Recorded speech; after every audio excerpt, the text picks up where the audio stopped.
अस्सलाम वालेकुम, सत श्री अकाल और नमस्कार दोस्तों। इस टाइम ਅਸੀਂ ਖੜੇ ਹਾਂ ਨਨਕਾਣਾ ਸਾਹਿਬ ਦੇ ਅੰਦਰ, ਗੁਰਦੁਆਰਾ ਤੰਬੂ ਸਾਹਿਬ ਦੇ ਅੰਦਰ। ਇੱਕ ਐਸੀ ਨਿਸ਼ਾਨ ਜਿਹਨੂੰ ਖੰਡਾ ਸਾਹਿਬ ਬੋਲਿਆ ਜਾਂਦਾ ਹੈ। ਸਿੱਖੀ ਦੇ ਵਿੱਚ ਬਹੁਤ ਇਸ ਦੀ ਇੰਪੋਰਟੈਂਸ ਹੈ। ਤੁਸੀਂ ਕਿਸੇ ਵੀ ਗੁਰਦੁਆਰੇ ਜਾਓ ਤੇ ਤੁਹਾਨੂੰ ਇਹ ਨਜ਼ਰ ਆਣਗੇ, ਇਹਨਾਂ ਨੂੰ ਖੰਡਾ ਸਾਹਿਬ ਬੋਲਿਆ ਜਾਂਦਾ, ਖੰਡਾ ਸਾਹਿਬ ਨਜ਼ਰ ਆਣਗੇ। ਤੇ ਇਹਦਾ ਇਤਿਹਾਸ ਕੀ ਹੈ, ਇਹ ਕਦੋਂ ਤੋਂ ਇਹ ਸਿੱਖੀ ਦੇ ਨਾਲ ਇਹਨਾਂ ਦੀ ਜੁੜਤ ਹੈ? ਕਿ 10ਵੇਂ ਗੁਰੂ ਜੋੜਦੇ ਆ ਜਾਂ ਉਸ ਤੋਂ ਪਹਿਲੇ ਦੀ ਆ? ਸੁਖਵੀਰ ਸਿੰਘ ਸਾਡੇ ਨਾਲ ਨੇ। ਸੁਖਵੀਰ ਸਿੰਘ ਇੱਥੋਂ ਦੇ ਹੈੱਡ ਗ੍ਰੰਥੀ ਹਨ ਔਰ ਨਾਲ ਪੰਜਾਬ ਦੀ ਹਿਸਟਰੀ ਔਰ ਸਿੱਖੀ ਦੀ ਹਿਸਟਰੀ ਤੇ ਇਹਨਾਂ ਦੀ ਬਹੁਤ ਜ਼ਿਆਦਾ ਗ੍ਰਿਪ ਹੈ। ਤੁਸੀਂ ਮੁxtਲਿਫ ਚੈਨਲਸ ਤੇ ਇਹਨਾਂ ਦੇ ਵੀਡੀਓ ਦੇਖਦੇ ਰਹਿੰਦੇ ਹੋ ਤਾਂ ਅਸੀਂ ਇਹਨਾਂ ਤੋਂ ਜਾਣਦੇ ਹਾਂ ਕਿ ਖੰਡਾ ਸਾਹਿਬ ਦੀ ਹਿਸਟਰੀ ਕੀ ਹੈ। ਜੀ ਬਾਜੀ। ਖੰਡਾ ਸਾਹਿਬ ਦਾ ਤਾਲੁਕ ਸਾਡੇ ਨਾਲ ਸਾਡੇ 6ਵੇਂ ਪਾਤਸ਼ਾਹ ਗੁਰੂ ਹਰਗੋਬਿੰਦ ਸਾਹਿਬ ਪਾਤਸ਼ਾਹ ਨਾਲ ਰਿਲੇਟਡ ਹੈ। ਇਹਦੇ ਵਿੱਚ ਤੁਸੀਂ ਦੇਖਦੇ ਹੋਵੋਗੇ ਕਿ ਦੋਨੇ ਪਾਸੇ ਜੋ ਕਿ ਇੱਕ ਦੋ ਤਲਵਾਰਾਂ ਬਣੀਆਂ ਨੇ। ਦੋ ਤਲਵਾਰਾਂ ਮੀਨਸ ਮੀਰੀ ਤੇ ਪੀਰੀ। 6ਵੇਂ ਪਾਤਸ਼ਾਹ ਗੁਰੂ ਹਰਗੋਬਿੰਦ ਪਾਤਸ਼ਾਹ ਜਦੋਂ ਗੁਰੂ ਅਰਜਨ ਦੇਵ ਜੀ ਦੀ ਸ਼ਹੀਦੀ ਹੋਈ ਤਾਂ ਉਸ ਤੋਂ ਪਹਿਲਾਂ ਉਹਨਾਂ ਨੇ ਗੁਰਗੱਦੀ ਜੋ ਕਿ 6ਵੇਂ ਪਾਤਸ਼ਾਹ ਨੂੰ ਸੌਂਪੀ ਅਤੇ 6ਵੇਂ ਪਾਤਸ਼ਾਹ ਧਰਮ ਦੀ ਰੱਖਿਆ ਵਾਸਤੇ ਬੇਸਿਕਲੀ ਸਿੱਖ ਮਜ਼ਹਬ ਦੇ ਵਿੱਚ ਕਿਰਪਾਨ ਜੋ ਕਿ ਕਾਫੀ ਮਤਲਬ ਕਿ 2 ਫੁੱਟ 2.5 ਫੁੱਟ ਤੱਕ ਕਿਰਪਾਨ ਬੰਦਾ ਪਹਿਨ ਸਕਦਾ ਹੈ ਤੇ ਉਹਨਾਂ ਨੂੰ 2 ਕਿਰਪਾਨਾਂ ਸੌਂਪੀਆਂ ਗਈਆਂ ਗੁਰੂ ਹਰਗੋਬਿੰਦ ਪਾਤਸ਼ਾਹ ਨੂੰ ਧਰਮ ਦੀ ਰੱਖਿਆ ਵਾਸਤੇ। ਉਹ 2 ਕਿਰਪਾਨਾਂ ਦੇ ਤੁਹਾਨੂੰ ਨਜ਼ਰ ਆ ਰਹੀਆਂ ਨੇ ਤੇ ਉਹ ਉਧਰੋਂ ਉੱਥੋਂ ਹੀ ਇੱਕ ਖੰਡੇ ਦਾ ਤਾਲੁਕ ਸਾਡੇ ਸਿੱਖ ਕੌਮ ਨਾਲ ਜੁੜਿਆ ਹੋਇਆ ਹੈ। ਹਰ ਮਜ਼ਹਬ ਦਾ ਇੱਕ ਨਿਸ਼ਾਨ ਹੁੰਦਾ ਹੈ। ਕਿਤੇ ਵੀ ਤੁਸੀਂ ਝੰਡਾ ਵਗੈਰਾ ਦੇਖਦੇ ਹੋ, ਅਗਰ ਮੁਸਲਿਮ ਕਮਿਊਨਿਟੀ ਦਾ ਕੋਈ ਤੁਸੀਂ ਫਲੈਗ ਦੇਖਦੇ ਹੋ ਤਾਂ ਉਹਦੇ ਵਿੱਚ ਇੱਕ ਨਿਸ਼ਾਨ ਹੁੰਦਾ ਹੈ। ਉਹਨਾਂ ਨਾਂ ਤੇ ਖੈਰ ਮੈਨੂੰ ਨਹੀਂ ਆਉਂਦਾ, ਲੇਕਿਨ ਸਿੱਖ ਕਮਿਊਨਿਟੀ ਦਾ ਜੋ ਕਿ ਮੇਨ ਬੇਸਿਕ ਨਿਸ਼ਾਨ ਹੈ ਖੰਡਾ। ਖੰਡਾ ਜਿਹੜੇ ਸਾਈਡਾਂ ਤੇ 2 ਤਲਵਾਰਾਂ ਹੋਣਗੀਆਂ, ਸੈਂਟਰ ਦੇ ਵਿੱਚ ਖੰਡਾ ਹੋਏਗਾ। ਮਤਲਬ ਇੱਕ ਫਤਿਹ ਦਾ ਨਿਸ਼ਾਨ ਹੈ। ਜਦੋਂ ਗੁਰੂ ਹਰਗੋਬਿੰਦ ਸਾਹਿਬ ਪਾਤਸ਼ਾਹ ਨੇ ਕਾਫੀ ਜੰਗਾਂ ਫਤਿਹ ਕੀਤੀਆਂ, ਉਸ ਤੋਂ ਬਾਅਦ ਗੁਰੂ ਤੇਗ ਬਹਾਦਰ ਸਾਹਿਬ ਜੀ ਨੇ ਵੀ ਸ਼ਹੀਦੀ ਦਿੱਤੀ। ਉਸ ਤੋਂ ਬਾਅਦ ਗੁਰੂ ਗੋਬਿੰਦ ਸਿੰਘ ਪਾਤਸ਼ਾਹ ਨੇ ਵੀ ਕਾਫੀ ਸ਼ਹੀਦੀਆਂ ਦਿੱਤੀਆਂ ਤੇ ਜੰਗਾਂ ਲੜੀਆਂ ਤੇ ਉਹਨਾਂ ਨਾਲ ਇਹ 2 ਤਲਵਾਰਾਂ ਤੇ ਖੰਡਾ ਵਗੈਰਾ ਉਹਨਾਂ ਨਾਲ ਹਰ ਟਾਈਮ ਮੌਜੂਦ ਹੁੰਦਾ ਸੀ। ਇਸੇ ਕਰਕੇ ਸਿੱਖ ਕੌਮ ਨਾਲ ਖੰਡਾ ਜੁੜਿਆ ਹੋਇਆ ਹੈ ਅਤੇ ਖੰਡੇ ਦਾ ਨਿਸ਼ਾਨ ਹੈ ਫਤਿਹ। ਮਤਲਬ ਕਿਸੇ ਚੀਜ਼ ਨੂੰ ਫਤਿਹ ਕਰਨਾ, ਖੰਡੇ ਦਾ ਮਤਲਬ ਮੇਨ ਇਹੀ ਹੈ। ਜੀ ਥੈਂਕ ਯੂ। ਅੱਛਾ ਸ਼ੁਕਰੀਆ ਬਾਜੀ। ਅੱਛਾ ਅਸੀਂ ਇਹ ਦੱਸੋ ਕਿ ਇਸ ਟਾਈਮ ਜਿਹੜੇ ਗੁਰਦੁਆਰੇ ਖੜੇ ਹਾਂ, ਇਸ ਗੁਰਦੁਆਰੇ ਦਾ ਕੀ ਇਤਿਹਾਸ ਹੈ? ਬਾਬਾ ਗੁਰੂ ਨਾਨਕ ਦੇ ਇੱਥੇ ਕੀ ਉਹਨਾਂ ਦੇ ਨਾਲ ਜੁੜਤ ਹੈ? ਐਸੋਸੀਏਸ਼ਨ ਕਿਸ ਤਰੀਕੇ ਦੇ ਨਾਲ ਹੁੰਦੀ ਹੈ? ਤਫਸੀਲ ਨਾਲ ਕੋਈ ਸਾਡੇ ਦੋਸਤਾਂ ਨੂੰ ਅਗਰ ਦੱਸ ਸਕੋ।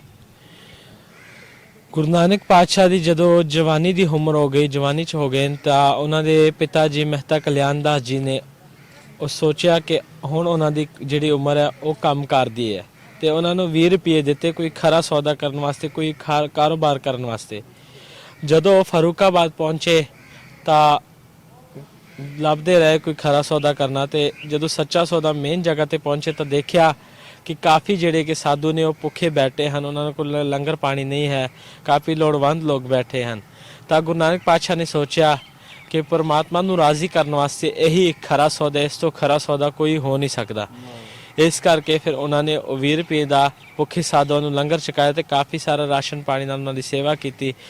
ਅੱਜ ਵੀ ਉਹ 20 ਰੁਪਏ ਦਾ ਲੰਗਰ ਵੱਖ-ਵੱਖ ਥਾਵਾਂ ਤੇ ਚੱਲਦਾ ਰਹਿੰਦਾ ਹੈ। ਗੁਰੂ ਰਾਮਦਾਸ ਪਾਤਸ਼ਾਹ ਜੀ ਦੇ ਅਸਥਾਨ ਤੇ ਵੇਖੋ ਲੱਖਾਂ ਕਰੋੜਾਂ ਦੇ ਹਿਸਾਬ ਨਾਲ ਲੰਗਰ ਚੱਲਦੇ। ਗੁਰੂ ਨਾਨਕ ਪਾਤਸ਼ਾਹ ਦੇ ਅਸਥਾਨ ਦੇ ਵਿੱਚ ਦੇਖੋ ਜਿੱਥੋਂ ਦੂਰ ਦਰੇੜੇ ਤੋਂ ਲੋਕ ਆਉਂਦੇ ਨੇ, ਆਮ ਸ਼ਹਿਰੀ ਲੋਕ ਜੋ ਜਿੰਨੇ ਵੀ ਲੋਕ ਜਾਂਦੇ ਨੇ ਉਹਨਾਂ ਨੂੰ ਮੌਕੇ ਤੇ ਲੰਗਰ ਮਿਲ ਜਾਂਦਾ ਹੈ। ਅਤੇ ਜਦੋਂ ਉਹ ਲੰਗਰ ਕਰਕੇ ਵਾਪਸ ਆ ਰਹੇ ਸੀ ਤਾਂ ਉਹਨਾਂ ਦੇ ਪਿਤਾ ਜੀ ਨੂੰ ਡਰ ਤੋਂ ਉਹ ਗੁਰਦੁਆਰਾ ਤੰਬੂ ਸਾਹਿਬ ਦੇ ਵਿੱਚ ਆਏ ਔਰ ਤੰਬੂ ਥੱਲੇ ਛੁਪ ਗਏ ਸੀ, ਕਿਉਂਕਿ ਉਹਨਾਂ ਦੇ ਜ਼ਿਹਨ 'ਚ ਸੀ ਕਿ ਉਹਨਾਂ ਦੇ ਪਿਤਾ ਜੀ ਉਹਨਾਂ ਨੂੰ ਮਾਰਨਗੇ ਜਾਂ ਪਿੱਟਣਗੇ ਜਾਂ ਗੁੱਸੇ ਹੋਣਗੇ। ਇਸ ਕਰਕੇ ਉਹ ਤੰਬੂ ਥੱਲੇ ਛੁਪ ਗਏ ਸੀ ਅਤੇ ਇਸੇ ਕਰਕੇ ਇਸ ਗੁਰਦੁਆਰਾ ਸਾਹਿਬ ਦਾ ਨਾਮ ਗੁਰਦੁਆਰਾ ਤੰਬੂ ਸਾਹਿਬ ਹੈ ਜੀ। ਅੱਛਾ ਜਿਹੜਾ ਉਹ ਤੰਬੂ ਥੱਲੇ ਛੁਪੇ ਸੀ, ਉਹ ਕੋਈ ਦਰਖਤਾਂ ਦਾ ਕੋਈ ਤੰਬੂ ਬਣਿਆ ਹੋਇਆ ਸੀ ਜਾਂ ਵੈਸੇ ਜਿਸ ਤਰ੍ਹਾਂ ਤੰਬੂ ਤਾਨਿਆ ਜਾਂਦਾ ਹੈ ਉਸ ਤਰੀਕੇ ਦਾ ਕੋਈ ਸੀ? ਇੱਕ ਵਣ ਦਾ ਰੁੱਖ ਹੈ, ਜਿਵੇਂ ਭਾਈ ਸਾਹਿਬ ਵੀ ਦੱਸ ਰਹੇ ਨੇ, ਇੱਕ ਵਣ ਦਾ ਰੁੱਖ ਹੈ, ਅਜੇ ਵੀ ਮੌਜੂਦ ਹੈ। ਜੇ ਦੇਖਣਾ ਚਾਹੋਗੇ ਤਾਂ ਉਹਨਾਂ ਦੇ ਦਰਸ਼ਨ ਵੀ ਕਰਵਾ ਦੇਵਾਂਗੇ ਤੁਹਾਨੂੰ।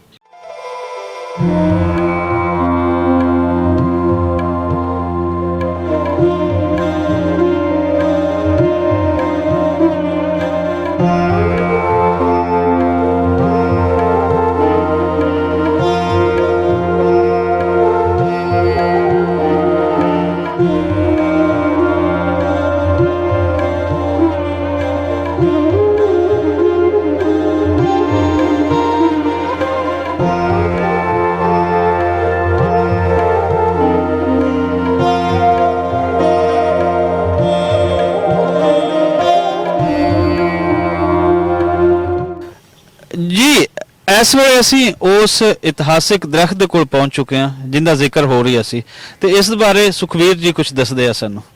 ਜੀ ਭਾਜੀ। ਇਹ ਉਹੀ ਦਰਖਤ ਹੈ ਜਦੋਂ ਗੁਰੂ ਨਾਨਕ ਪਾਤਸ਼ਾਹ ਖਰਾ ਸੌਦਾ ਕਰਕੇ ਲੰਗਰ ਭੁੱਖੇ ਸਾਧੂਆਂ ਨੂੰ ਛਕਾ ਕੇ ਨਨਕਾਣਾ ਸਾਹਿਬ ਪਹੁੰਚੇ ਅਤੇ ਇਸੇ ਵਣ ਦੇ ਰੁੱਖ ਦੇ ਥੱਲੇ ਉਹ ਛੁਪ ਗਏ ਸੀ, ਜਿਹਦੀ ਵਜ੍ਹਾ ਤੋਂ ਗੁਰਦੁਆਰਾ ਸਾਹਿਬ ਦਾ ਨਾਮ ਤੰਬੂ ਸਾਹਿਬ ਹੈ। ਅਤੇ ਜਦੋਂ ਉਹ ਇਸ ਦਰਖਤ ਦੇ ਥੱਲੇ ਛੁਪ ਗਏ ਸੀ, ਉਹਨਾਂ ਦੇ ਪਿਤਾ ਜੀ ਨੂੰ ਪਤਾ ਲੱਗਾ, ਉਹ ਆਏ।